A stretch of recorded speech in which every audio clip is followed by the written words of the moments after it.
Texas. What? All Texas. All Texas, I know.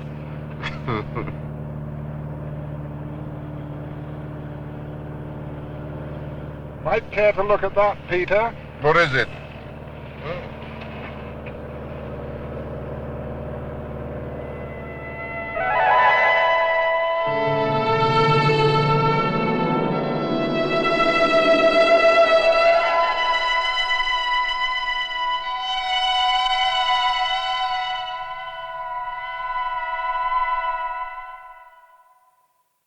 The essence of a man like me lies just in what he thinks and how he thinks, not in what he does or suffers. The time had come for the rank amateur to try to grasp the way Einstein thought. Yes, said Nigel Calder, the writer, my journey was really necessary. There's the observatory now. What, those two little white, whatever they are? That's right. There's a third one I can see now. Yes, they're the domes.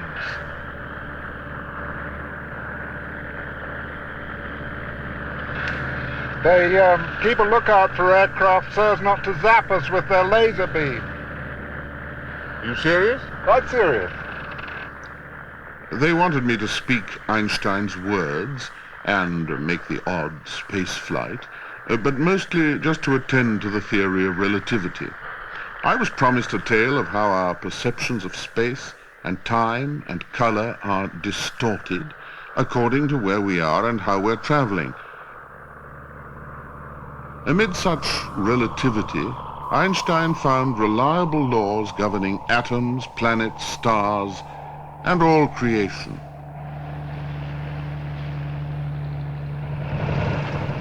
Ah yes, an escort, perhaps to make quite sure I didn't funk the cerebral adventure they had in store for me.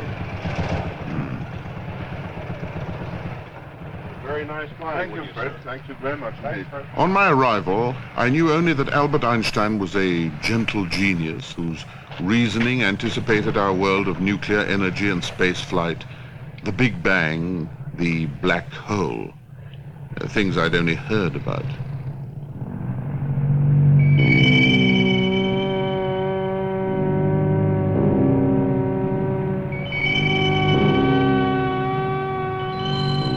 My tutors were to be leading experts assembled in this remote corner of Texas for my benefit and of yours, our guides through Einstein's universe. Dennis Sharma here is a theorist concerned with the overall nature of the universe. Roger Penrose, he pioneered the modern theory of black holes. You've heard of them. Yes, I have, without understanding what they are. Well, John Wheeler here said they had to exist and named them black holes, as a matter of fact. He's very much a grand old man of theoretical physics. I see. There are some more... Oh, yes.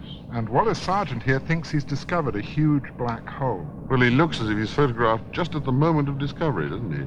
Very pleased with himself. Yeah, with everything.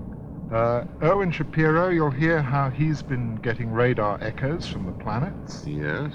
And Sidney Drell's a theorist from the high-speed world of subatomic particles. Gracious. And Ken Brescher here, he's checked some of Einstein's basic assumptions with very precise astronomical tests. A formidable range of expertise, but they looked friendly enough. I then became aware that there might be more to those motorcycles than met the eye.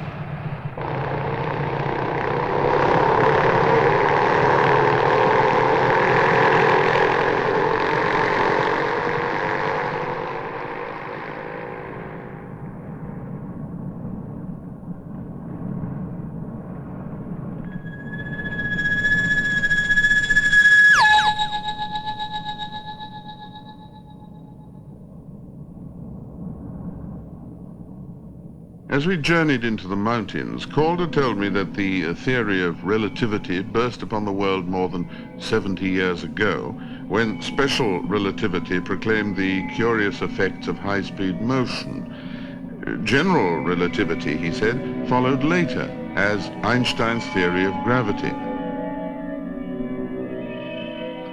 But we were to take them in the reverse order and approach the bewildering distortions of time by way of a gravitational black hole.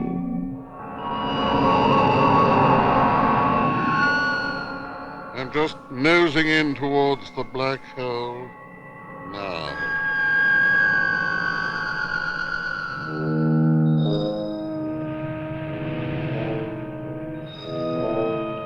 For our celebration of Einstein's relativity and the famous formula that powers the universe, the venue was the McDonald Observatory of the University of Texas, and the observatory's main telescope was our window on Einstein's universe.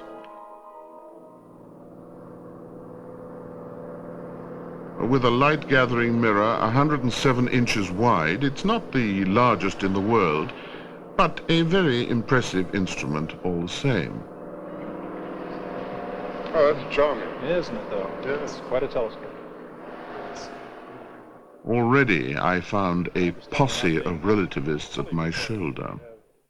And affording us the use of the telescope to embellish our little seminar was the director of the observatory, Harlan Smith. For proper levity, but you see the gigantic counterweight here.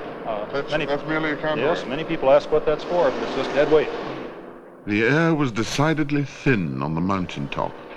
They bring you up here, getting you in some sense closer to the stars, I suppose, and then present you with stairways at every turn. More steps? More steps. Just.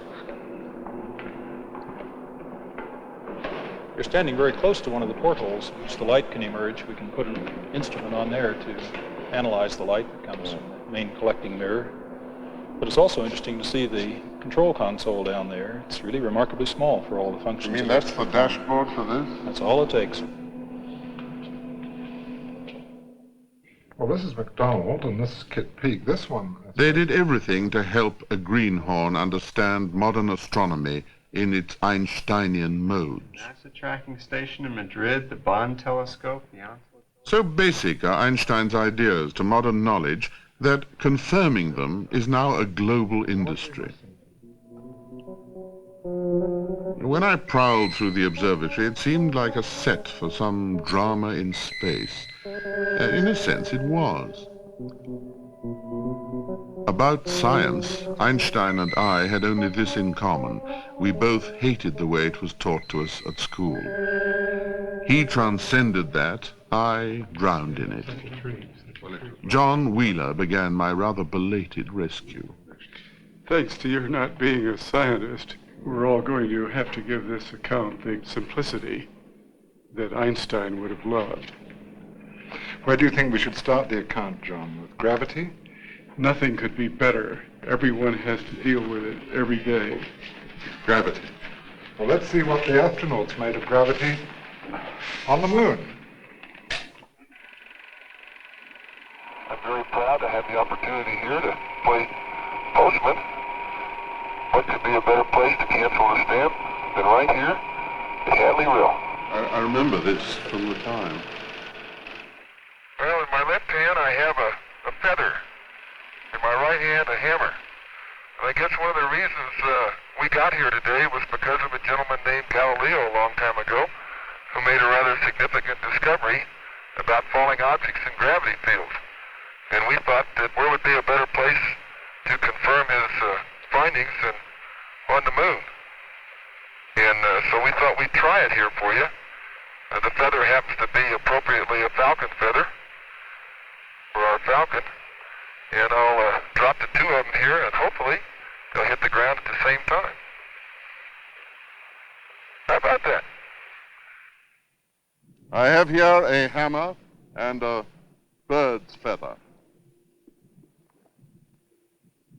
How about that?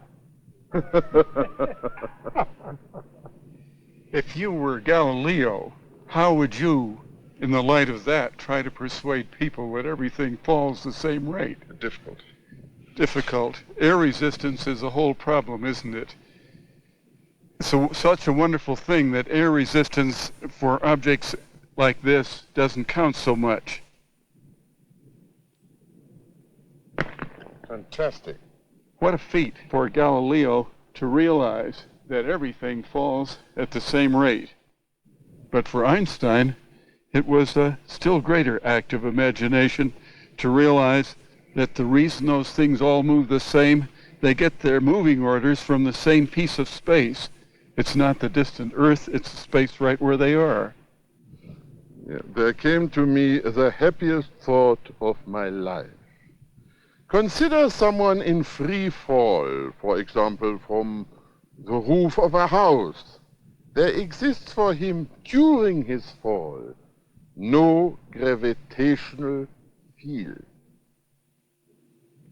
And Einstein really tells us that gravity is an illusion. I can toss across to Dennis a ball,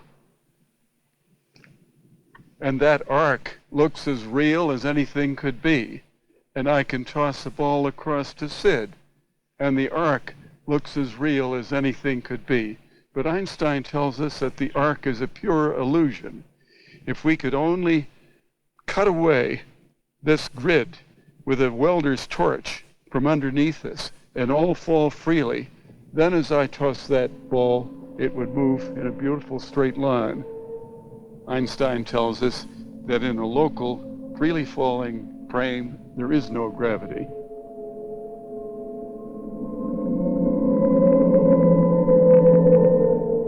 Einstein would have loved to see those astronauts in Skylab. They were weightless. They were in free fall. Einstein's great idea, all objects fall because they get their moving orders right from space. Skylab had no power in orbit, and no force acted on it. It went just as straight as possible through space. But space is warped around the Earth. So Skylab could end up, and did end up, going in a circle. Warp space was Einstein's style of thinking. Moving about in warp space is no more mysterious than traveling about in these mountains. You just can't go in a straight line. To go in a straight line, you must go down on the plane. Well, like everything else, light, it seems, responds to gravity, and so space is warped. Coaxing me over that fence was Erwin Shapiro. One of the important questions we have to decide is whether something is straight or warped. How can we do that? We need some frame of reference. For example, if you were to look at this line of posts and trying to decide whether they were straight or not, how would you do it? Well, you'd presumably look along it. I think I could have told from there, but it's almost straight. Right, you squinted along it, and really, your frame of reference was the light rays. And that's a very good technique. However, you can get fooled if the light itself gets bent. For example, water bends light, and we can illustrate that here, these two rulers. I put these two rulers in the water and ask you to decide whether the bottom one or the top one is actually straight. Well, since water bends light, the bottom one looks straight and obviously isn't. That's right. See, when we pull it out, when they're out of the water, you can see clearly that the bottom one is the one that's bent, one. Yeah. And the top one is the straight one.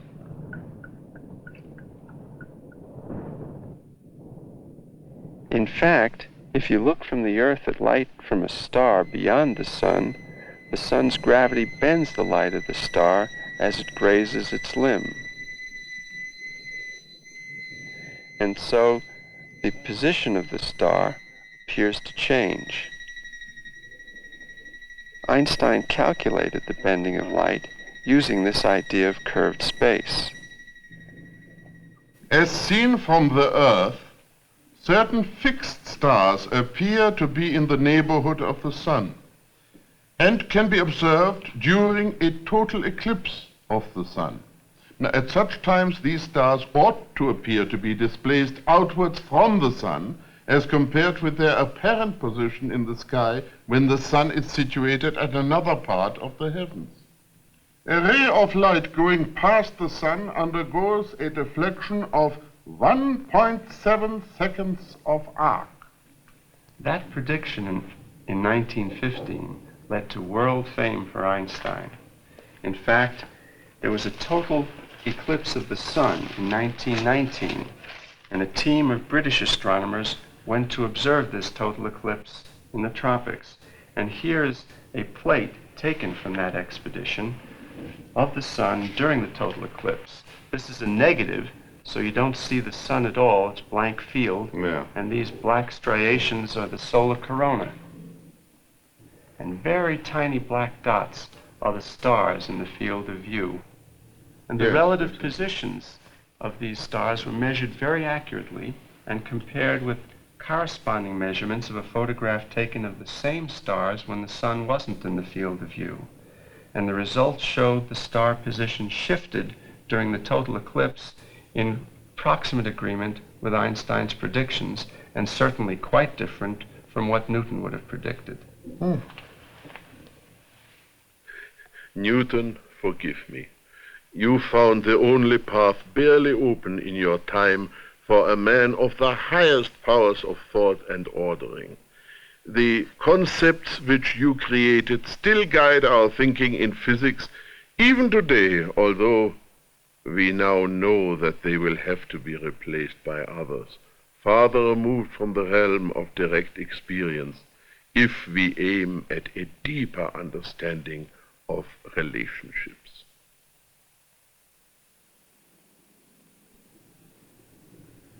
Nowadays, we needn't await a total eclipse of the sun to attempt to make measurements of the deflection of light. We can use radio waves. According to Einstein's theory, radio waves, just like light and X-rays or any other light-like radiation, is predicted to behave the same way under the influence of gravity. Instead of ordinary stars in our galaxy, with radio waves we observe the much more distant objects called quasars. Just like for visible stars, quasars seem to change position in the sky when the sun comes into line with them. With the radio technique, we can also achieve far better accuracy. The most accurate measurements were done at the National Radio Astronomy Observatory in Green Bank, West Virginia. This experiment confirmed Einstein's prediction for the bending to within about 1%.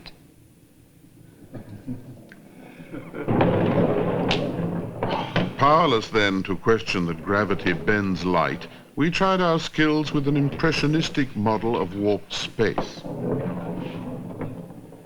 They urged me to believe that the distortions of space due to a massive body like the sun could shape the course of lesser objects like the planets.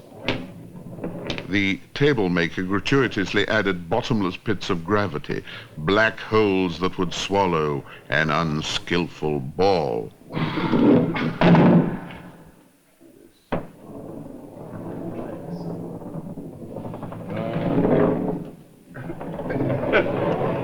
Black holes aren't getting much to eat today. Einstein wouldn't be happy if we didn't tell you his story in the simplest words. Space tells matter how to move, and matter tells space how to curve. That's it. Throw this ball past the sun. That's light changing its direction, but not through some mysterious force acting through space, but through the warping of space itself. Or put a planet into orbit around the sun and watch it go. And where does it get its moving orders from? Not from that sun, but from the space right where it is. Or put Skylab into orbit around the Earth and ask those people on Skylab, what do they see? They get their moving orders from space itself, right there where it is.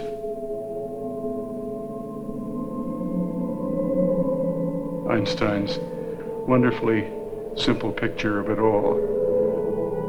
or the moon going around the Earth.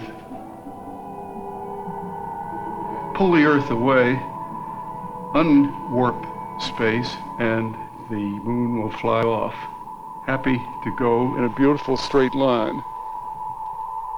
But cosmic space isn't, after all, a distorted tabletop.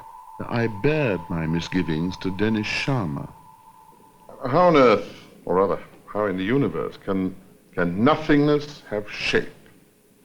That is indeed a difficult question, and the Greeks struggled with it very much. They had a geometry of their own, and light responding to that geometry would move in straight lines. That's not at all the case in Einstein's theory. He uses a different geometry from the Greeks, a geometry in which space is warped, and light responding to that geometry doesn't move in straight lines but is bent. And a planet responding to that geometry would move, let's say, in a circle around the sun. Einstein himself was very concerned to stress this difference from the old geometry, and he tried to make it plain to all of us. On the basis of the general theory of relativity, space, as opposed to what fills space, has no separate existence. There is no such thing as empty space. That is, space without a gravitational field. The geometrical properties of space are not independent, but they are determined by matter. It seemed that either Newton's force of gravity or Einstein's warp geometry would keep the planets circling in the same stately fashion. But who was right? In Einstein's theory, the orbits are predicted to be slightly different than they are in Newton's theory. For example, let us consider a single planet in orbit about the Sun. In Newton's theory, this planet would be predicted to follow an elliptical path, that is, a path sort of like a stretched out circle. And in Newton's theory, this path would be followed continually, ad nauseum, following the same elliptical path all the time. Whereas in Einstein's theory, this path actually swivels around. That is, the ellipse rotates very slowly in space. Near the Sun, gravity is a little stronger in Einstein's theory than in Newton's, so close in the planet teeters for a moment before climbing away. This different prediction of Einstein's theory actually cleared up a 19th century mystery about the orbit of the planet Mercury, the closest one to the Sun. The ellipse corresponding to the orbit of Mercury is not stationary with respect to the fixed stars, but rotates exceedingly slowly. The value obtained for this rotary movement is 43 seconds of arc per century. This effect can be explained by classical mechanics only on the assumption of hypotheses which have little probability. On the basis of the general theory of relativity, it is found that the ellipse of every planet must necessarily rotate in this manner.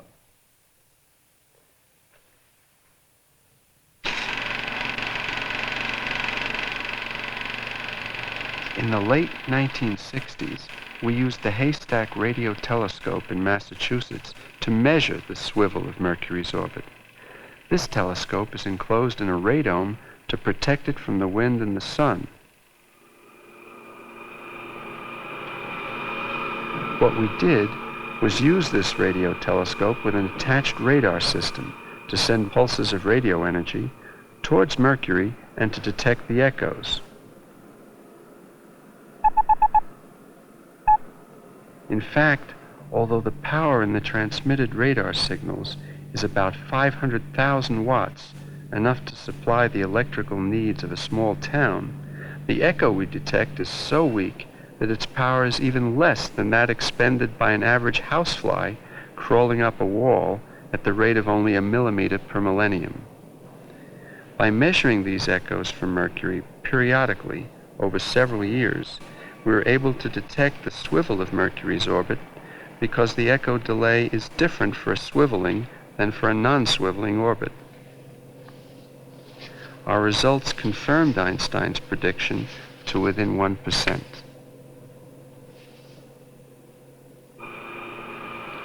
There's an amazing object that's been discovered in the sky that swivels in its orbit far more than Mercury does. This object illustrates beautifully Einstein's relativistic effect. The object is called a binary pulsar. An object lying far off among the stars, the binary pulsar, was evidently quite invisible. By what new ingenuity could they track its orbit? Kenneth Brescher patiently explained. Imagine a rapidly moving vehicle coming down the road, a motorbike, say. As it comes towards you, you hear a high-pitched roar.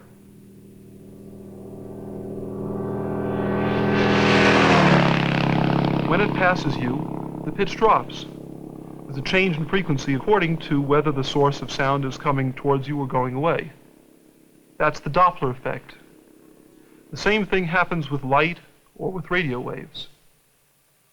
Police speed traps use Doppler radar. It sends out radio waves that bounce off the vehicle and come back with a higher frequency. The faster you're going, the more the frequency is changed.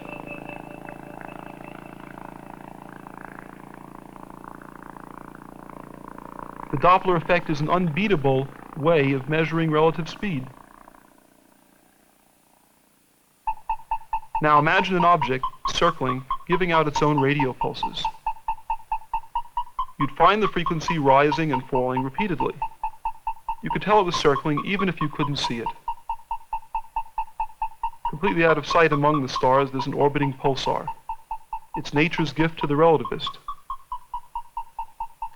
A pulsar is a collapsed star, a neutron star we call it, which ticks like a very accurate clock, emitting regular beeps of radio energy. This particular pulsar changes its beep rate in an 8-hour cycle as it sweeps forwards and backwards. But did you discover this binary pulsar? No, I didn't discover the pulsar, but all of us who are working on relativity and astrophysics are incredibly excited about it. It's a unique object and a unique opportunity to test the laws of general relativity in a very precise way. It's being studied at the Arecibo Radio Observatory in Puerto Rico. Joe Taylor and Russell Hulse of the University of Massachusetts discovered it, and Taylor has been checking up on it every few months ever since. Are you right on source? Yeah. Following errors? No, you're right. Good. Okay. So, is everything still going all right? One of the marvelous things about it is the changes are so predictable that when they switch on, the pulsar always clocks in right on cue.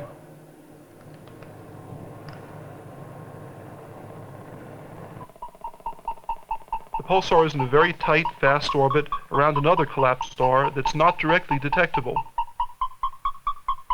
And the pulsar's orbit changes in the Einsteinian manner. It swivels 30,000 times faster than Mercury's orbit does, 4 degrees a year. The binary pulsar is very nice evidence for Einstein's effect. But really to milk it for all it's worth in confirming relativity, Taylor still has years of work to do. And in fact, there's something still more exciting in prospect, which is that as the binary pulsar goes round, according to Einstein, it radiates gravitational waves. The result of that would be that the orbital period would change slowly, and Joe Taylor is trying to detect this change. In fact, just the other day, Joe Taylor sent me a new manuscript of his in which he claims to begin to measure this effect, and it does seem to fit Einstein's theory very well.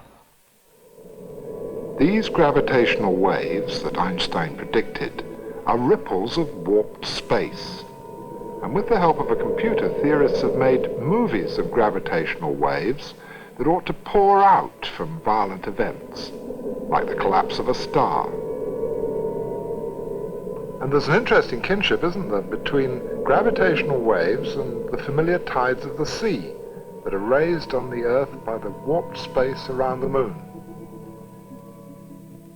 We're a long way from the sea here, so we can't actually see the ocean moving up and down the way it does in a spectacular fashion on the coast. But as a matter of fact, at this observatory, they have measured how the rocks of the Earth move under the moon's influence. They move up and down by as much as a foot twice a day. Unsettling to think of the Earth heaving like that. But the force of the tides gave a certain palpability to warped space. Wheeler then offered me a warped miniature table and a jar of quicksilver. You'll notice that you have one of the blobs of mercury pulled right out, stretched out, and nothing is a more beautiful illustration of a tide effect than that. But you can, if you like to illustrate that gravitational waves are also tides, take that blob of mercury and jiggle it, and you notice it changes its shape, first this way and then that way. And there just isn't a more beautiful illustration of what a gravitational wave is than the tidal stretching of that little glob of mercury, or the tidal stretching of a gravitational wave detector. One of the things that interests me most about the whole thing is the push it's going to give to technology, because looking for gravitational waves, we have to get down to what everybody calls the quantum limit of measurement. And that's a new thing in the world. And it's going to be new kinds of equipment that show up all over the map. Engineering, biology, medicine, what have you.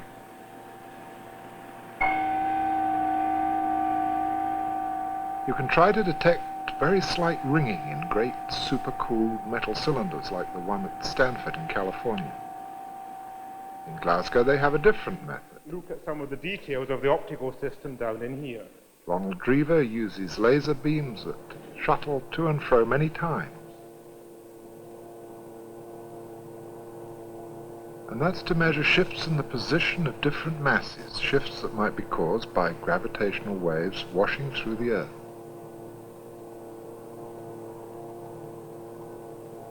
But it's incredibly delicate. They're getting ready to look for movements far, far smaller than the width of an atom, between masses mounted about 30 feet apart. It's possible that stars going around one another very rapidly can be detected.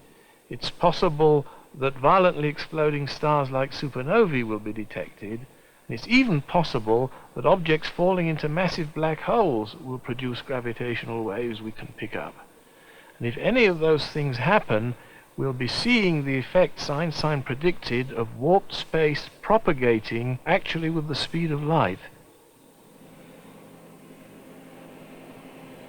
The McDonald Observatory had its own laser, and after hearing about clever experiments in other places, I was to see one in progress myself. We're used to that.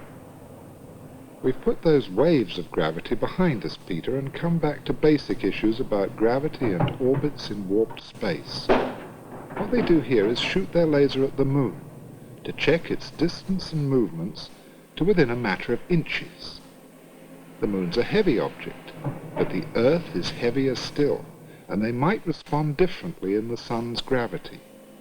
Then we might see the moon's orbit drifting a few feet closer to the sun, and Einstein would be wrong. Fantastic sight of the moon. The moon looked splendid. No amount of scrutiny by science can efface its terrible beauty. You probably want it back now, don't you, Robert? Yes. Yes. Very wise. To reflect the laser pulses from the moon, the Apollo astronauts set down a series of corner cubes on the surface at various locations, exactly like the cube corner I have here in my hand. Take a look at it. You look in at this face, and you'll see that no matter what direction the light enters the corner cube, it has the remarkable property of coming out again in exactly the same path, but in the opposite direction. The Soviet Union landed 2 Lunokhod vehicles on the surface of the moon, and each of them carried an array of corner reflectors that were built by the French. And tonight, we're going to try and get echoes back from one of these Lunokhod vehicles, Lunokhod 21, which you can see in the upper right-hand corner of the moon over there. Oh, yes. Eric Silverberg took up the story. We fire the laser every 3 seconds, which produces an extremely intense pulse of light that starts at the far end of the room and then expands up through this tube, hitting 2 reflections and then more until it fills the entire mirror, 107-inch mirror, which gives us a very parallel beam of light to send up to the moon. We typically fire from 300 to 400 shots in each 45-minute period. Since the laser pulse is about 3 feet long, going up to the moon, we can very accurately time how long it takes to get there and back. We always have to station an aircraft observer outside the dome to keep track of any possible nearby aircraft because of the intensity of the beam. We're going to start ranging on the reflector now, and Robert will start firing at the Soviet site. His job is the most demanding because he has to point the telescope with an accuracy which is equivalent to trying to hit a penny at a distance of perhaps a mile. And we help him out as much as we can by putting a small red flash on the image of the moon in order to show him precisely where the beam is pointed. In really good conditions, we can get a return back on this teletype perhaps every 5th or every 10th laser shot. And when that happens, they ring a bell so that Robert knows precisely whether or not he's located at the right position.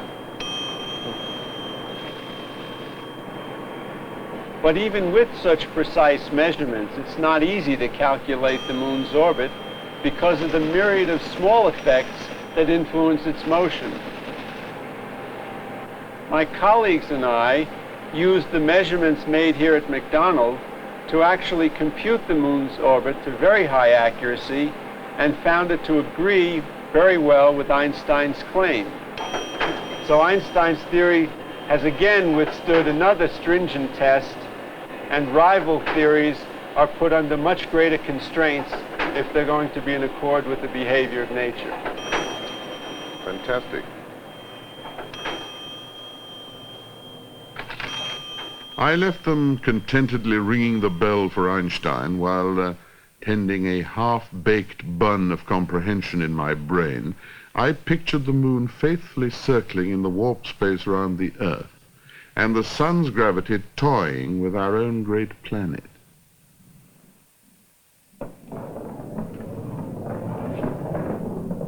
Einstein wouldn't be happy if we didn't tell you his story in the simplest words.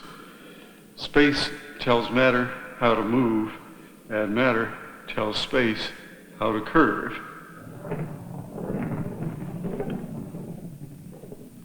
Warp space didn't trouble me too deeply. I remembered how easily any exercise in straight-line geometry can be botched. If the young Ustinov could bend the world, why not Einstein? But to step onto the quicksands of Einsteinian time, that was uncanny. Unsuspectingly, I watched next morning as a visitor, John Engelbrecht, measured the speed of light. I'm generating the light pulse with a sparker, which I'm going to turn on here. And that creates sparks, essentially short beams of light, that travel across to the other dome where we have a mirror. And the mirror reflects the beam of light into this telescope right here, where we have a photomultiplier tube to pick up the light signal so that we can look at it on the oscilloscope right here. We measure the time interval by measuring the distance between the two blips on the oscilloscope, where distance across the screen is time. Looks like about 450 nanoseconds.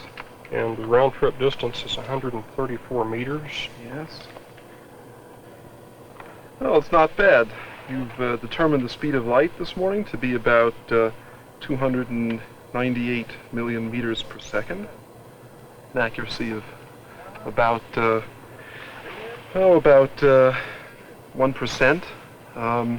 The speed of light is, in fact, Peter, known to great accuracy. It's one of the most precisely known numbers in all of physics. The National Bureau of Standards in the United States has a figure of about 299,792,457.4 meters per second. 0.4? Well, the National Physical Laboratory in London perhaps would disagree with the last figure. Ah, yes, I thought so. Einstein was emphatic that the velocity of light is always a constant, no matter what the motion of the source or the motion of the observer. I've checked this, in fact, using not light, but X-rays, which are a form of light, but at very high energies.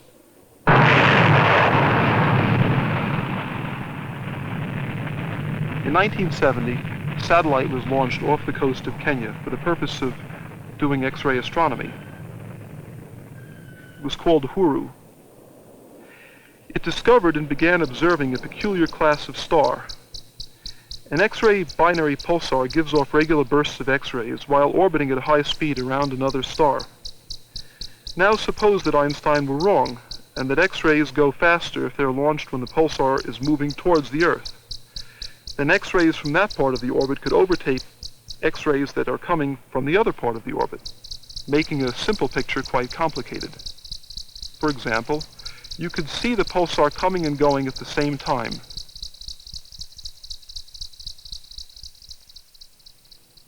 Peter, from my friend Ethan Schreier at the Smithsonian Astrophysical Observatory, who worked on the Uhuru satellite, I got the following tracing of X-ray pulses coming from the X-ray pulsar Centaurus X3. And as you can see by looking at these pulses, they're absolutely regular. Each pulse comes along at a specific time interval, and there are no spurious ghost pulses lying in between the pulses that we see here. This is direct proof that the speed of light is indeed independent of the velocity of the source. I looked at 3 separate sources, the most distant one lying in the small Magellanic Cloud. The light took 200,000 years to arrive at the Earth from that source, and in all that time, the pulses emitted when the pulsar came towards us never overran those that were emitted when it went away, by more than a factor of perhaps a part in a billion. Well, to put it in earthly terms, that would be about the speed of a turtle moving along the ground. That's a very earthly term. In deference to this evident obsession of Einstein's, I accepted that in cosmic space the speed of X-rays, or visible light, or radio waves, never varies. But, dear me, how promptly that golden rule was broken. If we send radio pulses to another planet like Mercury or Venus, when they're on the other side of the sun from Earth, they can appear to be slowed down by the direct effect of the sun's gravity on the waves as they pass near the sun. It looks from where we are as if the sun's gravity acts very like a lens, bending the light and slowing it down. About 15 years ago, it occurred to me that this increase in the travel time was a direct consequence of Einstein's general theory of relativity. And in those days of increasing science budgets and low rate of inflation, it took less than 2 years to convert that idea into a very sophisticated radar system which we installed on the Haystack telescope to make these measurements on Mercury and Venus. Now, the actual predicted effect is very small. It's only 200 millionths of a second out of a total round trip time of about 1,500 seconds, or approximately 1 part in 10 million. And we were able to measure it with an accuracy of approximately 5 or 10% with this radar experiment. Now, if we could turn to Mars. You can't expect a very good image of Mars just now because it's right on the far side of the sun and it's close to the horizon, but maybe we'll get an impression. Mars is now very near the far side of the sun as we view it from Earth, and is in a good position to see this effect. And in fact, the last time Mars was in this position, we used radio waves sent to the Viking spacecraft, which were landed on the surface of Mars, to measure this predicted slowdown much more accurately. And with such measurements, we were able to verify the predictions of general relativity on regard to the slowdown to an accuracy of about 1/10%. Okay, you say light slows down near the sun. But Ken Brescher told us just now that light seems always to go at the same speed. I think, Peter, that as a theorist, Roger Penrose here might resolve that contradiction for us. Yes, well, you see, it really depends where the measurement is done. If you measure the speed of light as it appears at the surface of the sun from here, then it would seem as though it slows down. It would seem as though the sun was surrounded by some sort of lens that should not only slow the light but also bend the light. Whereas if you did the measurement at the surface of the sun, then you would get the same answer for the speed of light as you get for the speed of light at the surface of the Earth. We had come to the nub. To keep his blessed speed of light always reading the same, Einstein decided that time itself must slow down near a massive object. So gravity has the apparent effect of reducing the speed of light and slowing down time. So that if you imagine the extreme situation of a black hole, then light would be reduced to zero speed, apparently, and time would apparently have been stopped completely at the surface. Apparently. Well, I feel awfully guilty at asking this because I'm opening, as they say here, a new can of peas, but we've heard so much about black holes. What is a black hole, apparently? Yes, well, according to Einstein's theory, if you have the final fate of a very massive star would be an object so concentrated that light itself couldn't escape from it. The object collapses inwards and signals, light, any other kind of signal, any object cannot escape from this region into which the star would collapse. The black hole that results from the collapse of a star several times the mass of the sun would be an object several miles in diameter. But if you, say, imagine the Earth compressed right down until it became a black hole, the dimension would be a bit less than an inch, something like that. That's the Earth? The Earth would have to be compressed into that size to be a black hole. I see. So we shouldn't be candidates. Don't worry. I see. Light at the surface of a black hole trying to escape would hover there forever. And judged by us, looking from a safe distance, time there appears to stop.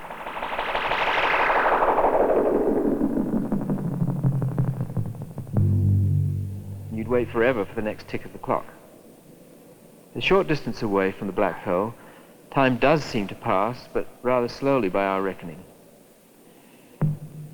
We can think of the black hole to be surrounded by shells, in which time runs progressively faster.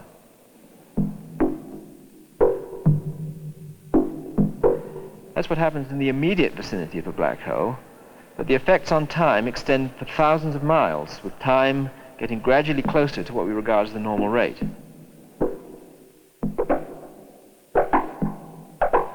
If you imagine that little black hole with the same mass as the Earth and surround it by a sphere representing the Earth's surface where we live, our clocks run at the appropriate rate. There isn't really a black hole at the center of the Earth, but time at the Earth's surface is slowed a little, just as if there were, compared with the very gradually increasing rates of time way out in space, high above the Earth's surface.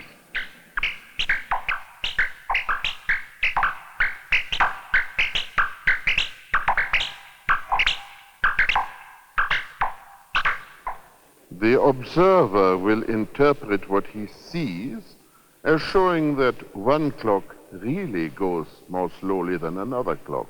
So he will be obliged to define time in such a way that the rate of a clock depends on where the clock may be.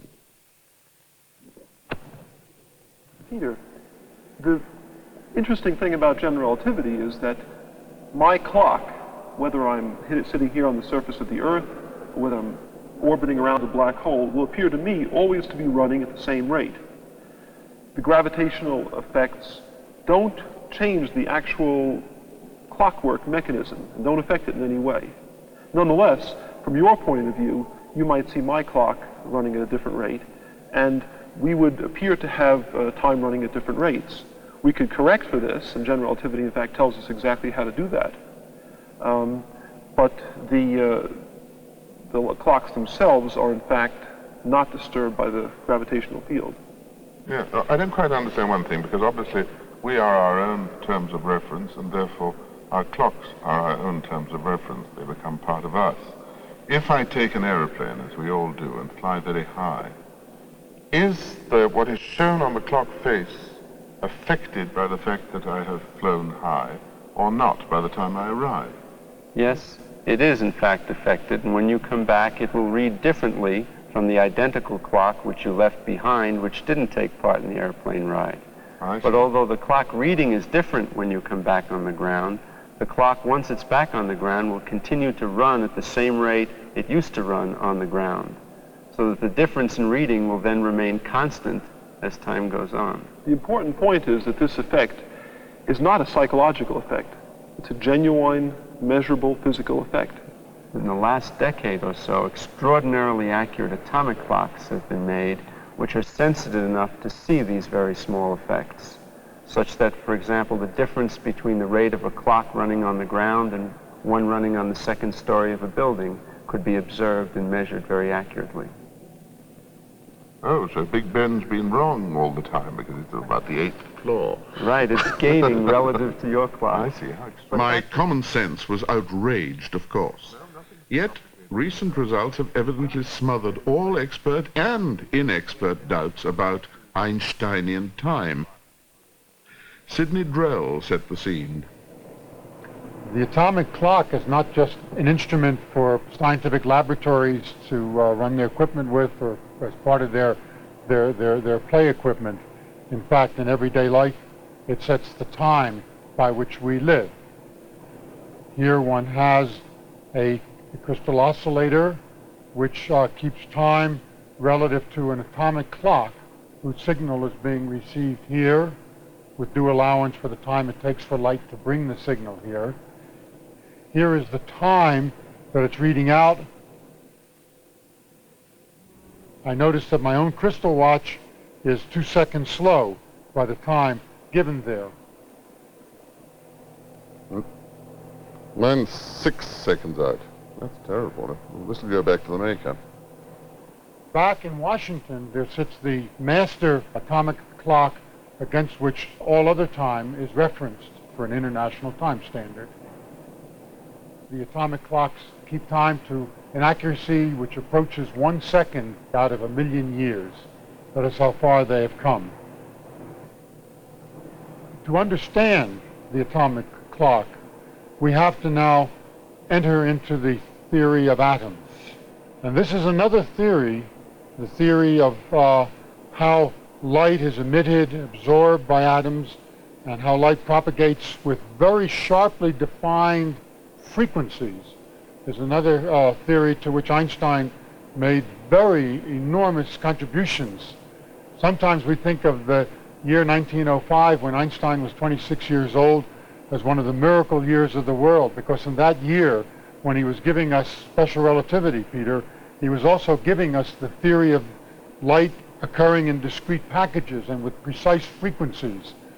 It was in fact for this work that in 1921 he received the Nobel Prize, when the relativity theory was still viewed as too mathematical, too controversial, and not really of practical importance. Also at Washington, they keep the clocks that directly answer your question, Peter, about how time passes in an aircraft. Carroll Alley of the University of Maryland and his colleagues put one set of atomic clocks aboard a US Navy airplane, and this was starting in 1975. And you remember on the moon those man-made corner reflectors? Well, the aircraft carried one of them to throw back yet more laser pulses, providing a link to another set of clocks kept in a cabin on the ground for comparison. The same types of atomic clock? Yes, they're twin brothers in effect.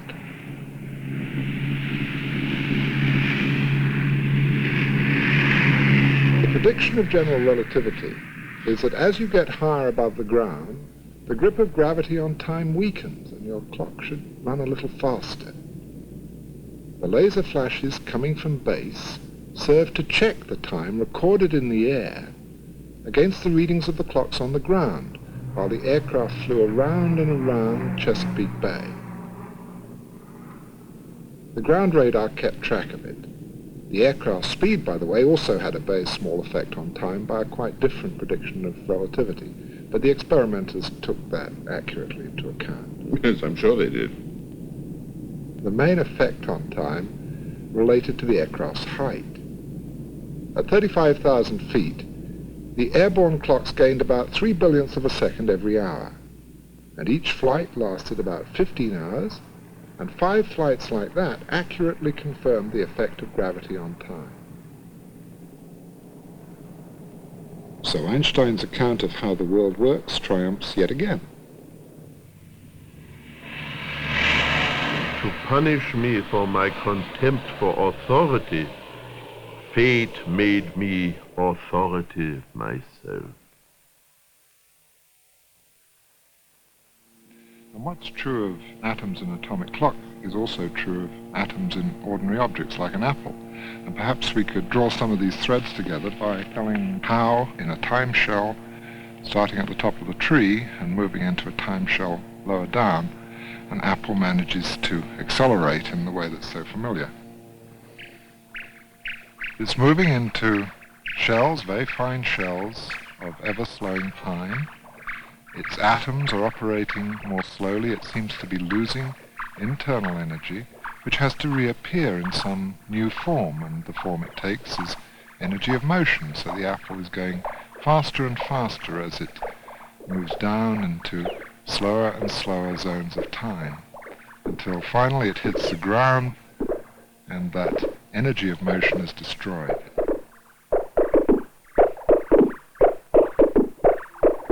Well, Nigel, just two little points I'd like to clarify before we all go further into this adventure. It seems to me that the apple has acquired such a particular status with Newton that perhaps one ought to realize for uninitiated agriculturalists that pears and grapes and in fact people are subject to the same laws, that pears are not exempt. Exempt from the action of gravity? Well, certainly not, because especially since Einstein, the emphasis in present thinking is that gravity affects everything in just the same way. And in the case of people, our atoms also are affected in their rate of operation according to whether we're living down in the valley or up on the mountain. I found the propositions of general relativity easy to state. Gravity bends light and warps space. Gravity slows down light and slows down time. Bewilderingly simple, really, as their full meaning sank in. You could think, if you dared, of visiting a black hole and hovering there for a while. And there, in the slow-running time shells close to the black hole, perhaps only a few years would pass while hundreds of years were passing on Earth. Maybe you'd like to imagine yourself as twin brothers testing this theory. The adventurous one is my twin brother Peter, and my cautious one is Albert. And Peter wanted very badly to investigate this black hole. He's always been reckless. You coming? You silly boy. Ah! It's going to be great up there. Not kidding. How about that? That's the last we've seen of Peter on this earth, anyway. Would I dare make the imaginary journey to the black hole now proposed? Well, why not?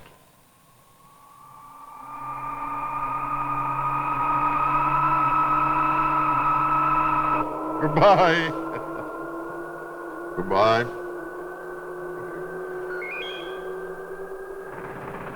Oh, do take care.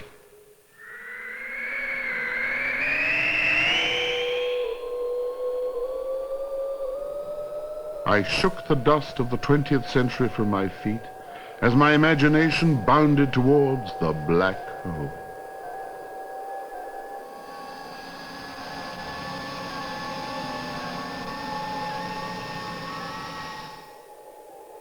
I'm just nosing in towards the black hole now. I'm just nosing in towards the black hole now.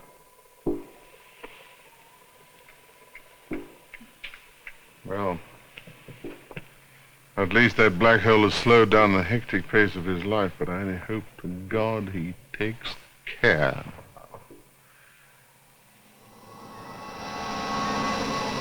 The rate of time seemed entirely normal to me, but on the Earth, it was evidently racing along.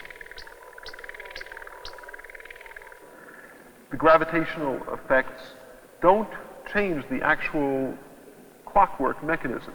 Nonetheless, from your point of view, you might see my clock running at a different rate.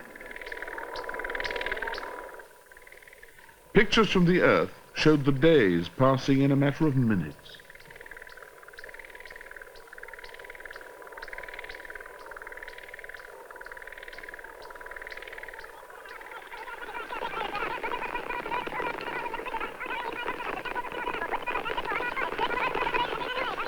I saw who won the Grand National in 1990, but I shan't tell. It was hard to make out what Albert was saying in Mission Control. Prudence! The wine has been very good. And that you have looked after your life support systems very well, and that you're not drifting too near the edge of that pernicious black hole that causes us all so much trouble. Anyway, you're with us in spirit, and we'll be able to celebrate any moment now. Yes! A happy new century! Peter, yes. Mr. Bloody Bottle! I see, you look very spry. What? Yes, you do. 21st century? Very good. We're still 20 years off them, I reckon. As years passed on Earth and only months on my spaceship, my greatest concern was for Albert. My twin brother was aging before my eyes. As for me, I was only a few months older. Well, it would appear that Mr. Einstein was right, eh, Peter? As you can see, I'm still trying to look after you in spite of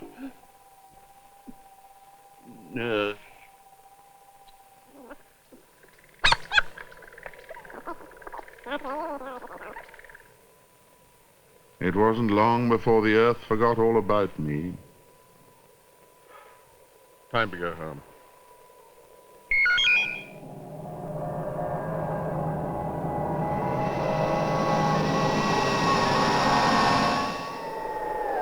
Before I could even think of playing Rip Van Winkle in the world of the 21st century, there was one visit I had to make.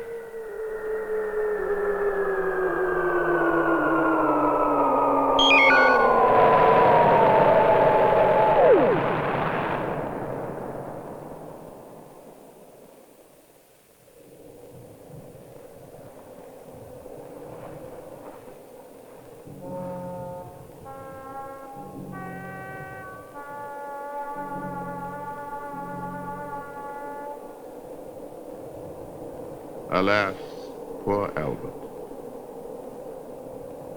Even in imagination, this time travel by means of gravity seemed a joyless enterprise.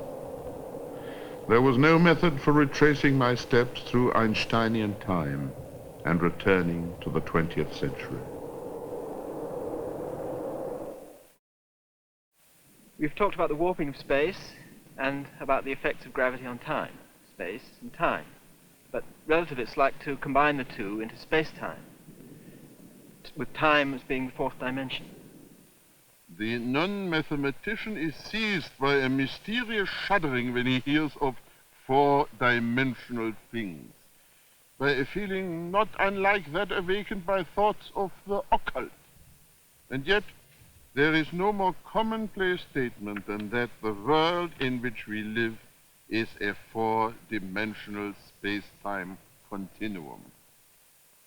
Here we are at a certain place in western Texas, and time 11:30.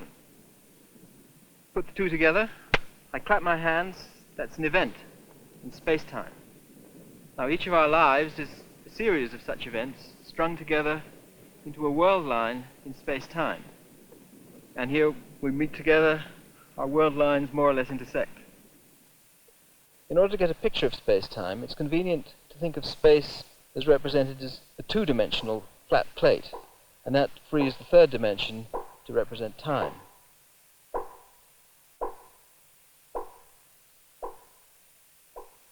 Now, let us imagine an object which is stationary in our description.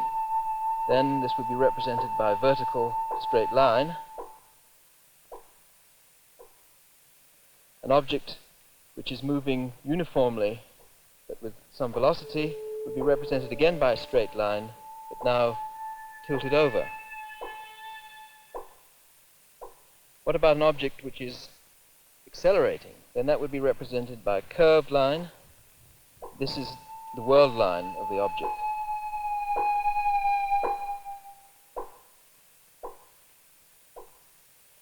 Now let's think of the sun.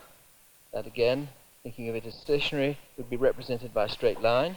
Then the Earth, in orbit around the sun, would be represented by a spiral line. But then the Earth, as we know, is in free fall and should therefore be represented by as straight a line as you can draw. And how is it that it's drawn as this spiral line? Well, this is because the space-time is really curved. Now remember our deformed billiard table. The space then would be warped in a certain way, and as the space evolves to give us our space-time picture, the whole space-time is slightly deformed, and this is why the apparently curved picture of the spiral motion of the Earth is really as straight a line as you can have in this curved geometry. And I gather that I feel the burden of gravity here on Earth because I go against the grain of space-time. Gravity feels the same as acceleration, but according to Einstein, in an important sense, gravity is the same as acceleration. In a gravitational field, things behave as they do in a space free of gravitation if one introduces a reference system which is accelerated. You want me to try it? Try it. Give off the ground with me in it. What Einstein called a reference system which is accelerated was for me a curiously dumpy helicopter to be flown as jerkily as possible. I've ridden some awkward steeds for the movies, but nothing quite as undignified as Dr. Scales.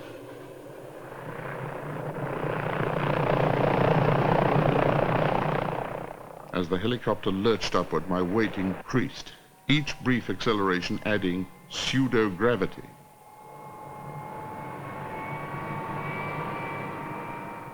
Whenever we climbed steadily or hovered, my weight went back to normal. And when the pilot let the machine accelerate downwards, a nasty feeling, but oh, how the pounds melted away.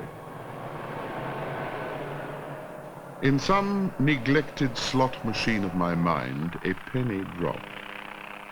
When a vehicle accelerates, lurching in one direction, all its loose contents are left behind and seem to fall in the opposite direction. As the master said, it's just like gravity. Acceleration could also put me on different scales of time. Stand by, Albert. it's not only gravity that affects the rate of a clock and so the passage of time. Even motion can do that. And Einstein showed that already in 1905, 10 years before he developed the general theory of relativity. What Einstein showed was that if an observer moves out into interstellar space at high speed and finding himself amongst the stars, then turns round and comes back at close to the speed of light, while the journey for him will seem short, for the people who stay at home it will seem much longer. For instance, he will find that he has aged less during that journey than the person who has stayed at home. There's a lot of reading, and I suppose you get nothing. A little lonely up here in space. Long after I'd fired my motors to turn for home, my twin brother Albert was still receiving signals sent by me on the outward leg of the journey.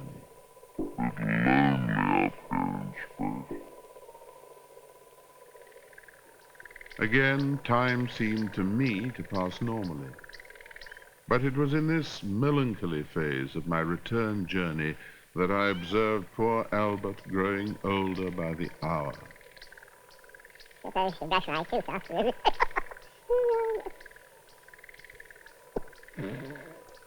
Just as for the visit to the black hole, this high-speed relativistic flight plan took me on a one-way ticket into the 21st century.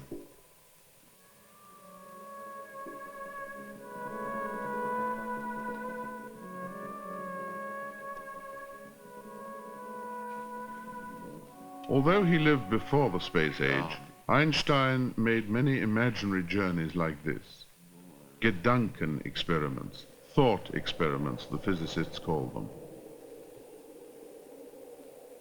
One could imagine that the organism, after an arbitrarily lengthy flight, could be returned to its original spot in a scarcely altered condition, while corresponding organisms which had remained in their original positions had long since given way to new generations.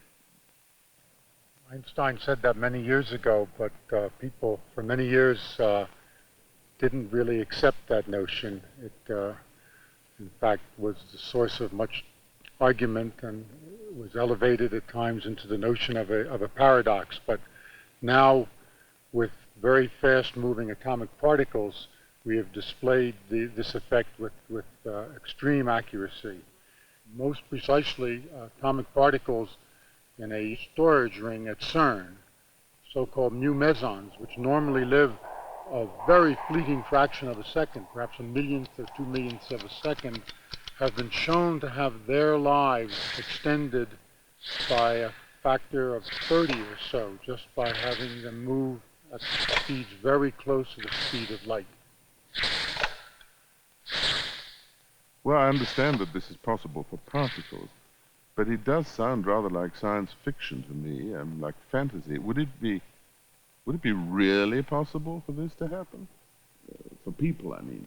Well, this is a matter of faith, not a matter of science. There's nothing in principle, I believe, that stands in the way of getting one up to speeds that are a significant fraction of the velocity of light.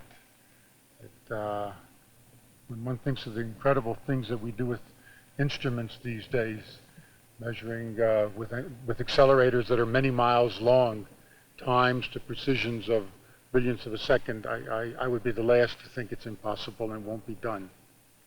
After all, we did send men to the moon, and look for how many centuries that seemed impossible. Presumably one of the great advantages, though, would be if human beings ever attempted to travel between the stars, that you not only gain in an apparent extension of life as compared with the Earth, but also you can travel greater distances than you would think possible by normal reckoning of speeds from the Earth. I would say it's not only an advantage, it's a requirement, because the distances to other stars and their presumed planets are so great that there's no way we're going to ever explore them if we don't stretch out our time scale.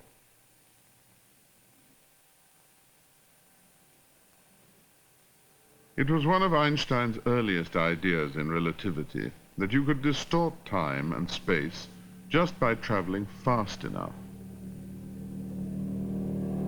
We now left gravity and general relativity aside for a while to hear instead about special relativity and the strange effects of motion.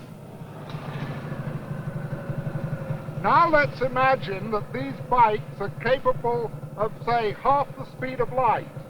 That's what their speedometers show anyway, fractions of c, the speed of light.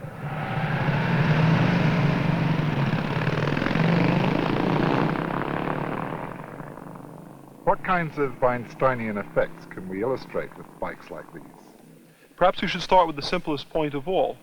From the point of view of the rider, he's at rest, and it's the landscape that's rushing towards him. In Einstein's democratic universe, that point of view is just as valid as yours or mine.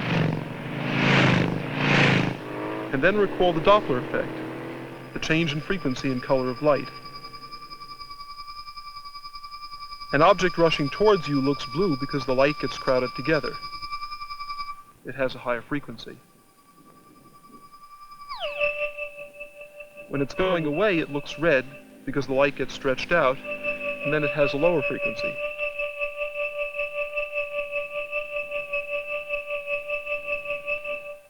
I'd like to emphasize something there, Peter. Compared with ordinary white light, blue light has a higher frequency and more energy too. But red light represents a low frequency and less energy. Einstein made two important discoveries about the Doppler effect. First, it doesn't make any difference who's said to be moving. It's just the relative speed that counts. Einstein's second discovery about the Doppler effect is that when a high-speed vehicle is just passing you, strange things happen. Imagine that you were quick enough to photograph it with your camera. You ready, Peter? As the vehicle passes us by, you'd think it would be neither redshifted nor blue-shifted because it's moving perpendicular to our line of sight. But in fact, it's slightly redshifted. What's more, it's rotated away from us.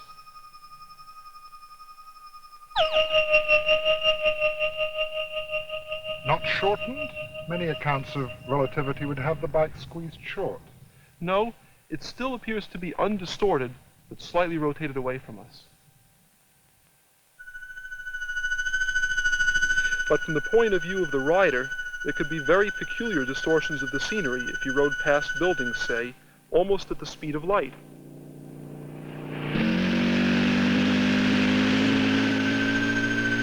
Perhaps the first thing you notice is the building and the truck curve in a little. Then, as you speed up, you see that they seem to be twisted towards you. Indeed, as your speed increases closer and closer to the speed of light, you start seeing the far sides of the building and truck. You seem to be seeing right around the corners. It's like walking through a rainstorm when your front gets wet and your back stays dry. The light approaches you from unexpected directions. Consider two bicycles coming at each other at close to the speed of light. You might think that their combined speed, the rate at which they are coming together, is faster than light. But from each rider's point of view, it's not like that at all. Their combined speed, as they measure it, always remains less than the speed of light. Einstein launched his disconcerting ideas from very simple premises. The riders demonstrated why time runs slowly in a fast-moving vehicle. They just rode in company and threw a ball to represent a signal, a flash of light. From their point of view, the light went straight across between them. But from our point of view, as onlookers watching the bikes go by, the signal went obliquely and on a longer path. But light always moves at the same speed, so that the time it takes for the signal to go from there to here takes longer from our point of view than from the point of view of the riders. So Einstein tells us that their clocks in the moving frame move slower than ours in exactly proportion of this line to this line. High-speed travel also makes you seem heavier. Time for a rapidly moving bike slows down and it accelerates more sluggishly. Mass means resistance to acceleration, and the bike's mass piles on as it gets near the speed of light.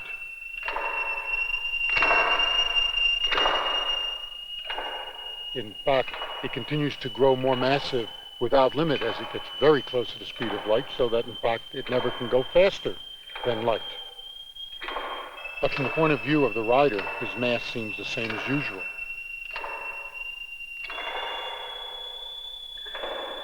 When Einstein realized just how much the way things look depend on where you stand, he also saw a danger. Because, he reasoned, the laws of physics must be the same for the rider as for the fixed observer. Special relativity was born brilliantly out of that requirement, but the price Einstein exacted from us was the scrapping of the old ideas about time.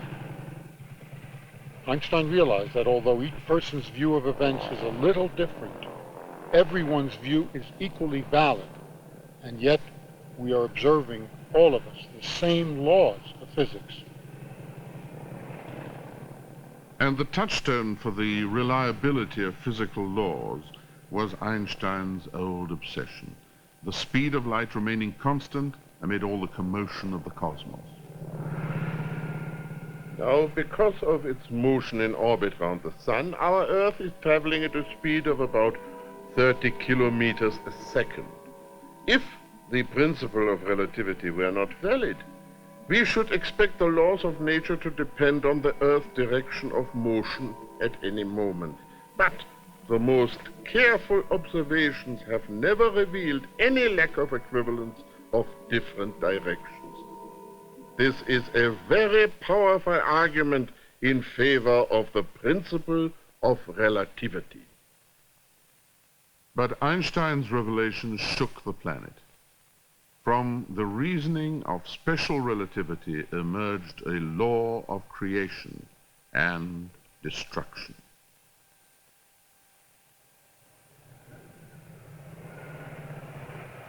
It was time for us to consider the realm of the atom, where relativistic events are more usual than on the roads of Texas. Of course, for real motorcycles, the velocities are much too low for the effects of relativity to be noticeable. Even for the spacecraft circling the Earth every 90 minutes, the speeds are too low. They move, in fact, about 1/40,000th the speed of light, and their increase in mass due to motion is less than 1 part in 1,000 million. Astronomers looking at distant stars and distant objects are seeing systems moving with a substantial fraction of the velocity of light. And when we enter the atomic realm, we enter into an area where the relativistic effects are very noticeable. Even on your television screen, the electrons that paint the television screen are moving with perhaps 20 to 30% of the velocity of light, and thereby their mass is increased to the order of 1% or so. Out at Stanford, at the Linear Accelerator Center, we produce the highest energy electrons in the world. They come so close to the speed of light that their mass is increased by a factor of 40,000 compared to what they started with. As a result of this very high velocity and high energy that they acquire, their clocks are slowed down. And they don't realize that they have moved the full 2 miles of our accelerator. In fact, from the electrons' point of view, their clocks are moving so slowly, they think they have gone only 2.5 feet by the time they come to the end of the accelerator.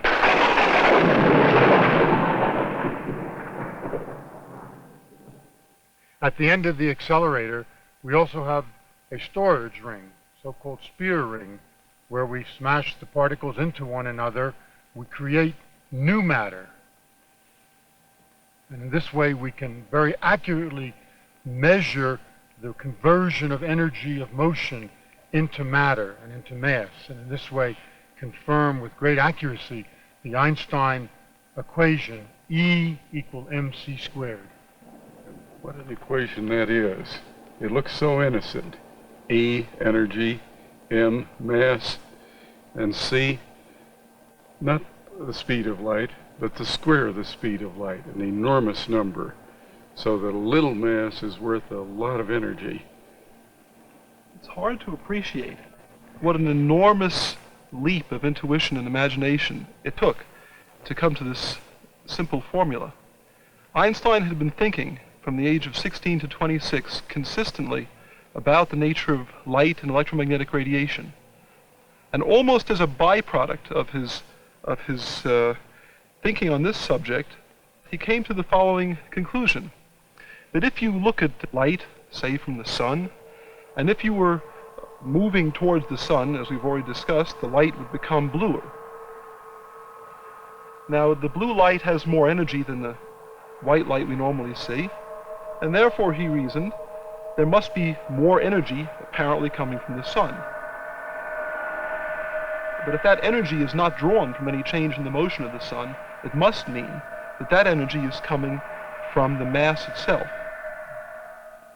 And so he concluded that the mass of the sun itself is converted directly into energy. He then made the enormous leap to generalize this result to all forms of energy. In the 19th century, there had been energy of motion, and energy of light, energy of heat, but not interconvertible. And so he came to the startling conclusion that all mass and all energy are in fact equivalent. We are led to the more general conclusion that the mass of an object is a measure of its energy content. It is not impossible that with materials whose energy content is variable to a high degree, for example, with radium salts, the theory may be successfully put to the test. What Einstein is noting here is that the energy release in nuclear reactions is so great that there is actually a measurable change in the mass that can be detected, and his formula can be verified.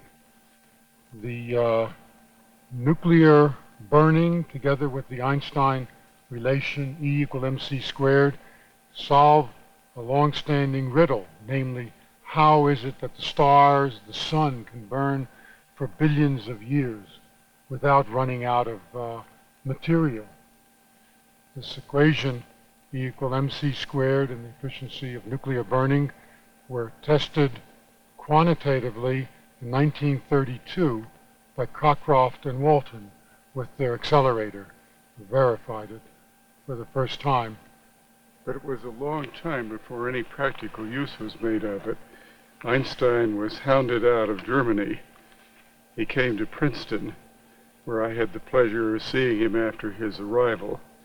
But it was 5 years from that till that fateful day when I went down to the pier in New York, and the ship came in with Niels Bohr and the word of the discovery of the fission of uranium.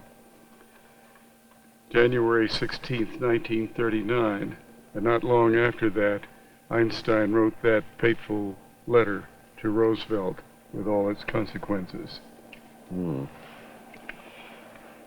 Extremely powerful bombs of a new type may thus be constructed. I understand that Germany has actually stopped the sale of uranium from the Czechoslovakian mines.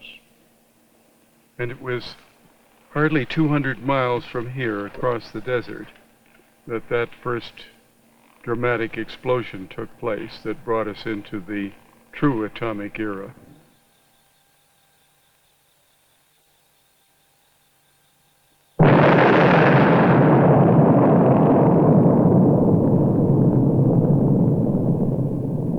Einstein, who set it all in train, was appalled by the nuclear arms race.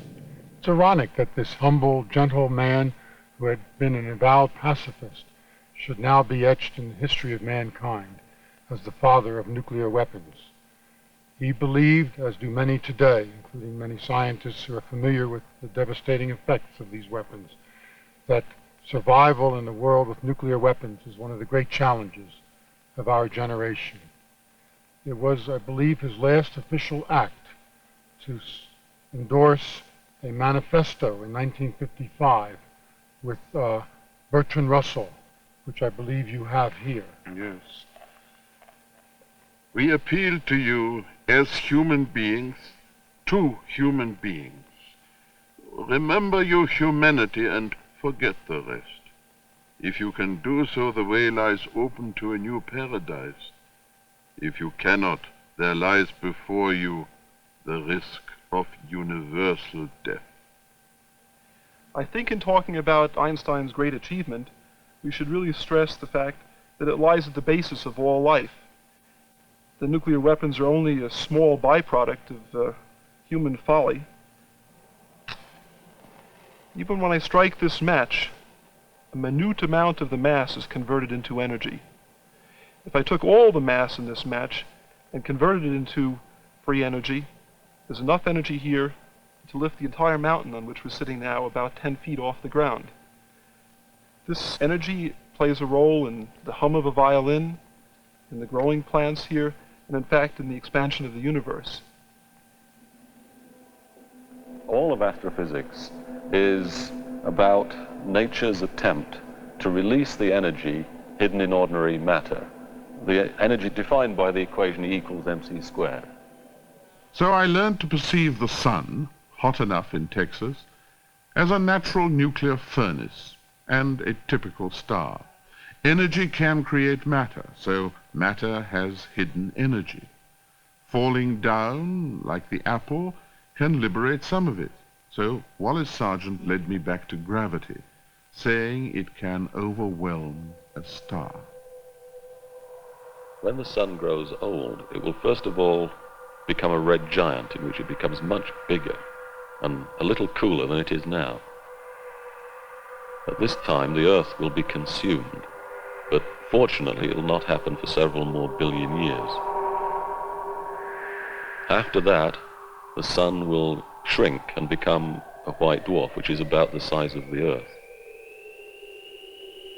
During this time, a lot of hidden energy will be released, but not as much as has been released by nuclear burning at earlier stages of its evolution. Stars much more massive than the sun end their lives as supernovae. That is, they undergo gigantic explosions. During this event, the inner parts of the star is driven inwards in an enormous implosion. This forms a neutron star, which in turn becomes a pulsar. The matter in the neutron star is extraordinarily dense, and the atoms are crushed together, and a substantial fraction of the hidden energy originally in the star is set free. Well, so neutron stars exist, but theoretical calculations tell us that something of, say, 3 times the mass of the sun can't exist as a neutron star. It's really only a short step from a neutron star to matter being crushed by implosion into a black hole. In the case of a collapsed star 10 times the sun's mass, say, the resulting black hole would be only about 40 miles across. Nothing could escape from it, not even light. Material falling into such a black hole would liberate tremendous energy just before disappearing into the hole, giving out intense X-rays. And these X-rays could be seen from the Earth, and that's in fact how we could expect to detect such a thing. Well, the X-ray source called Cygnus X1 meets these specifications and may well be a black hole, and it's sucking material apparently from a companion supergiant star.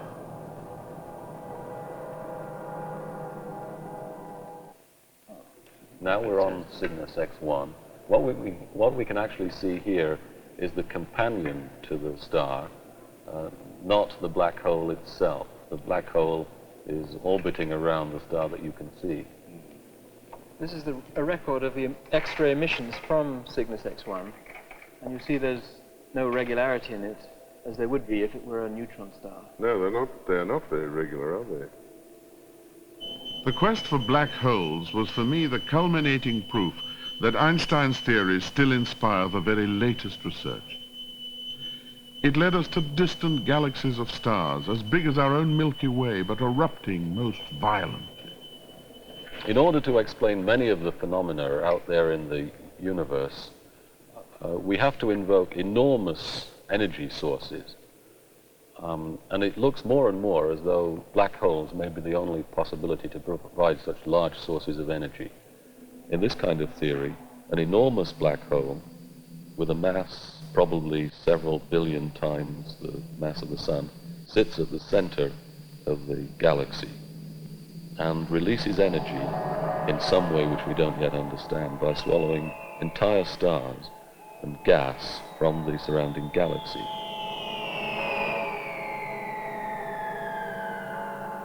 For the past couple of years, several of us have been paying particular attention to the galaxy M87. It's a very distinctive galaxy with a jet of luminous matter poking out at one side. M87 is a strong source of radio waves and also X-rays, and altogether it's a very energetic galaxy. Most of the work that we've done has been observations at the Kitt Peak Observatory in Arizona and at Palomar Observatory in California. We've used a very sensitive light detector brought out from London by Alec Boxenberg. What we do is to look at slices of M87 at different distances from the center and use the Doppler shift to tell how fast the stars in the galaxy are moving around. What we find is that the stars in the very center of M87 are moving around much more rapidly than we would expect. As far as we can see, they're moving fast because they're orbiting around an invisible object, and we can use the speeds of the stars to estimate the mass of this invisible object.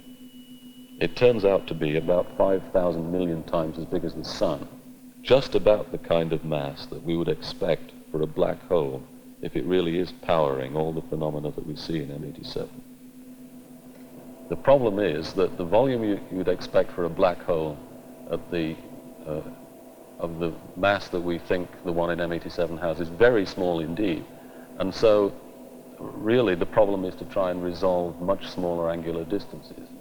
Small angular distances. I suppose that's the penny at a distance of a mile again. In order to try and do this, I've turned radio astronomer and with colleagues used the radio telescopes at Goldstone in California and at Madrid in Spain, 5,000 miles away. The object is to try and get a telescope as large as the Earth, by means of which you can resolve very small distances. Well, I'd just like to know at this juncture, to what extent is all this a logical consequence of Einstein's work, or has it already taken off on its own?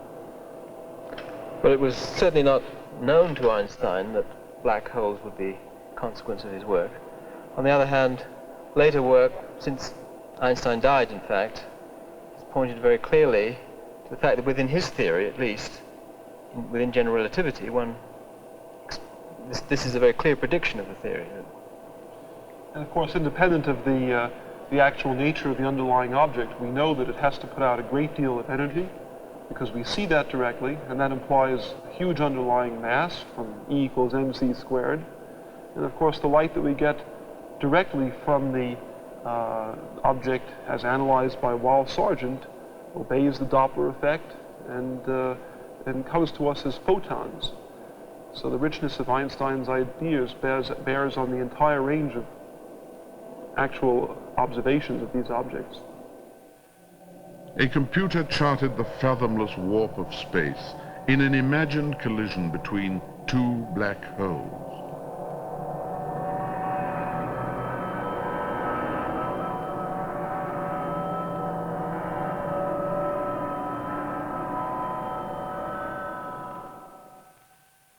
Our ancestors frightened themselves with dragons and hobgoblins. We have jaws and black holes.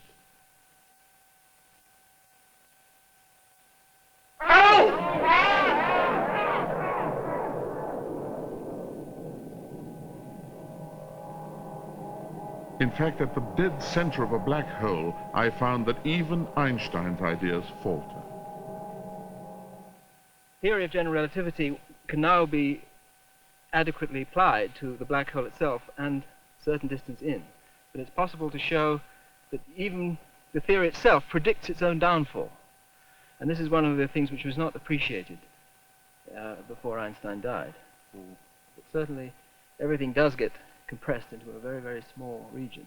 And there comes a point somewhere where new physics has to come in. The argument really is at what point and what new physics comes in.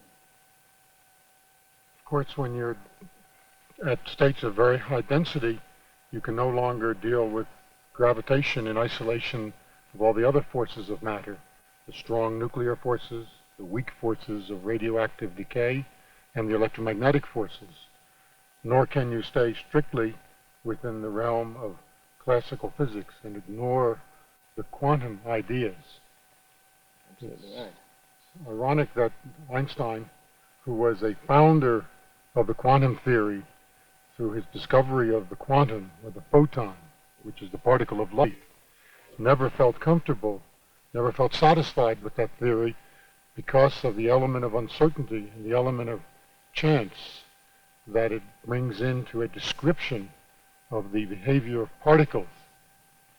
Apprehending more than I could possibly comprehend, I listened like a child allowed to stay up late to ideas that might surpass Einstein's. On a theoretical frontier, I might say that it seems to me we're no closer to knowing where we're going. They're the very beginnings of efforts to make a supergravity theory, a quantum theory that embraces gravity and the other forces of matter all unified together in this great dream, the grand synthesis that Einstein spent 30 years, in his last 30 years of his life, trying to create and failed. That in alone is a measure, a statement of how difficult the problem is. When you get down to the size of an elementary particle, the question is, does the concept of space and time still apply at a smaller scale than this? And I think most physicists would take the view that it does apply, and that it goes on until you're down to a tiny fraction of the size of a particle. But the sort of line that we're following is one which suggests that perhaps things go wrong before that. And the idea is that the concept of a point in space is not the primary concept. This is only a mathematical artifact, and that something a little closer to the idea of a particle, although not actually a particle, it's a thing that we call a twister, which is well, it's something I couldn't explain in detail, but the idea is that the concept of a particle and of space itself are both things which emerge out of this more primitive concept. And this is the line we've been pursuing for many years now. And one of the great problems is to see how to tie it in with general relativity in a very clear way. And there are some encouraging features, but it's certainly not finished yet. From the minutest quantities of space to the immensities of the universe. The director recognized the little boy in me, and he let me drive the big telescope across the sky. Great. Beautiful, isn't it? Yes, that's fantastic. Yes. The rings of Saturn mapped for me the warped space surrounding the giant planet. As I scanned the Milky Way, Harlan Smith reminded me that the stars, billions of them, and including the sun, all circle under their mutual gravity. And we looked beyond our own galaxy to similar whirlpools of stars far away in space-time. To sample a few of the billions of galaxies prepared me for contemplating the whole of Einstein's universe and its presumed origin in the Big Bang. And it was brought home to me how Einstein's discoveries about space and time, light and matter, all connect and make a girdle for the universe. Could we pull Einstein's ideas all together? Energy has mass, and mass has energy. And the mass of the sun, so gigantic, has only to be burned up a little at a time to provide us with all the heat and light and power that we see here on Earth. But that mass has more gravitational pull that pulls light, bends it, pulls other stars. And when stars start flying apart in the earliest days of the universe, that gravitational pull slows down their outward flight. The universe comes into being out of nothingness. Matter, light, energy, all at once. And this matter, this light, and this energy all expand, get more dilute, contract into stars, galaxies, planets, and the whole thing goes on expanding, getting bigger, farther apart. And that's the phase we live in now, as these galaxies are flying apart from each other. But then comes the moment, we believe, down the line, when they stop flying apart. Their gravitational attraction pulls them back together again. The whole thing contracts. Energies go up once more. We get to a gigantic big crunch.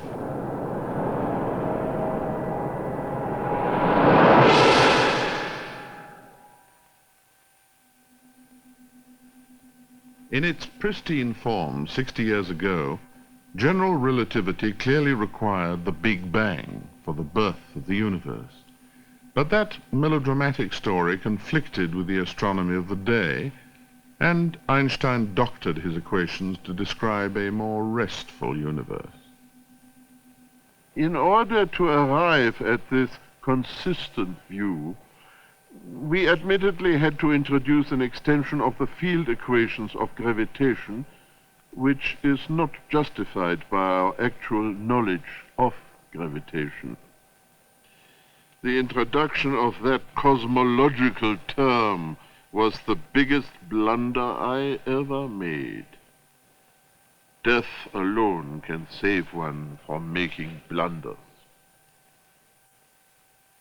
In fairness to Einstein, just about the time that he made this remark, astronomers' idea of the universe were changing rapidly. It was discovered about that time that not only was there our Milky Way galaxy, but there were billions of other galaxies in the universe as well. And more surprisingly, it was found that they were rushing away from one another at enormous speeds. This was discovered by means of the redshift that occurs in the spectrum of the light due to the Doppler shift when things are moving away from us. I'm using this particular machine to measure the redshift of a galaxy. This is the galaxy, and this is the spectrum of the galaxy under a nearby object, which has no redshift at all. When I change the magnification, here is a spectral line due to sodium. And in the distant galaxy, the spectrum line is shifted towards the red. And from the separation of the two lines, one can tell that roughly the redshift is about 7,000 kilometers per second. Oh, my goodness. This is one of the most important kinds of measurements that astronomers make. We often make redshift measurements. It was first discovered about 50 years ago, and this led to the idea of the expanding universe. Later, in 1965, a radio telescope in New Jersey revealed that the whole universe, even the apparently empty parts of the sky, were aglow with radio emission. This is apparently left over from the birth of the universe. It's this particular discovery that makes the Big Bang theory the dominant theory of cosmology at the present time.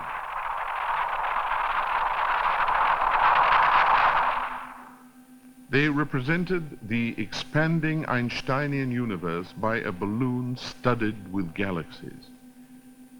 They told me that its surface denoted the entire universe, with its space curving right back on itself because of the gravity of all its contents.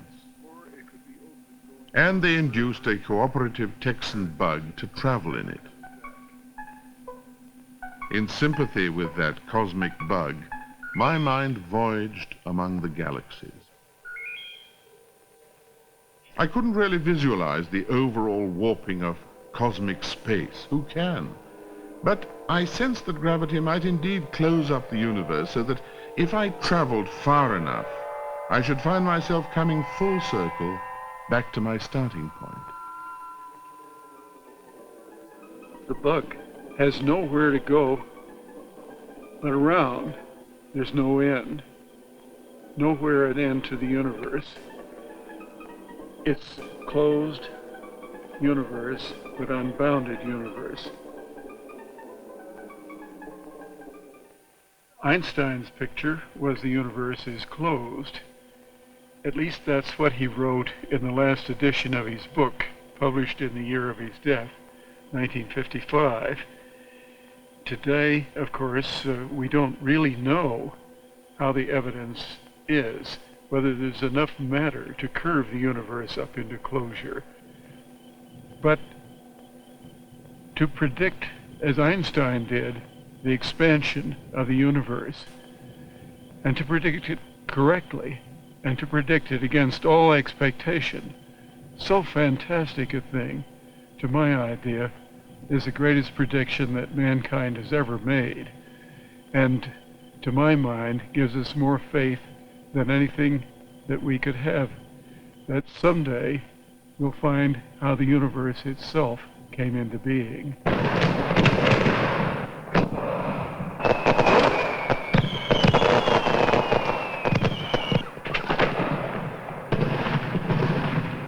I think it's quite right to have celebrated Einstein out here on the far frontier of Texas, because not only is it the site of a major observatory, and observatories are going to be where Einstein's theories will have to be tested in the distant future, but also because we have all around us still the great frontier of the American West. And this symbolizes, in a way, Einstein's general relativity, which is at the far frontier of the human mind. The most beautiful thing that we can experience is the mysterious. It's the only source of true art and science. And he to whom this emotion is a stranger, he who can no longer pause in wonder or stand wrapped in awe, well, he's already half dead. His eyes are shut. It was Einstein's passion to understand the universe. For him, that understanding was the only real power. And he did more to create it than any other man who's ever lived. Well, that's a very large claim, and I'm sure you're right, but would you agree with that, Wal? Yes, astronomers use Einstein's ideas all the time, often without remembering who thought of them. It's the ultimate distinction in science, to be part of the furniture, like Newton.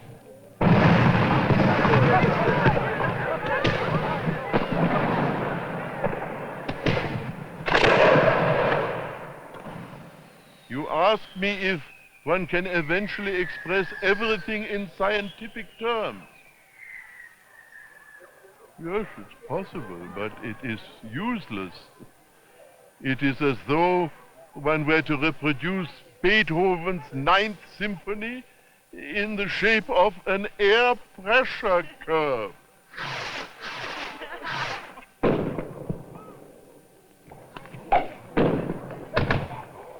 I propose a toast to Albert Einstein, one of our greatest heroes. The musicians have Mozart, Beethoven, and we have Newton and Einstein. And it's appropriate that most of our talk has been about his physics, but we shouldn't forget the other side, Albert Einstein, the folk hero. Though widely honored, he was a simple man who spurned and shunned wealth, power, status.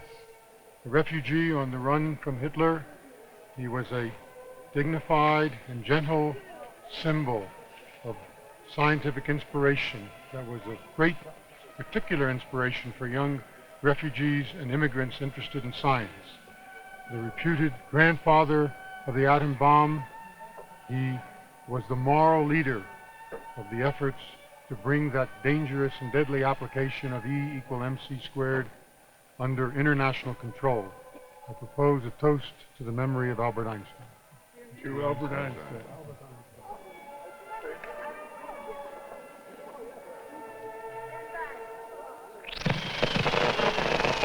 The most daring proposition in relativity is that the laws of nature must remain the same at all places and at all times, even in galaxies so far away that their light has traveled for thousands of millions of years to reach us. If so, Albert Einstein's own laws of nature, conceived with pen and paper on the planet Earth, hold good everywhere.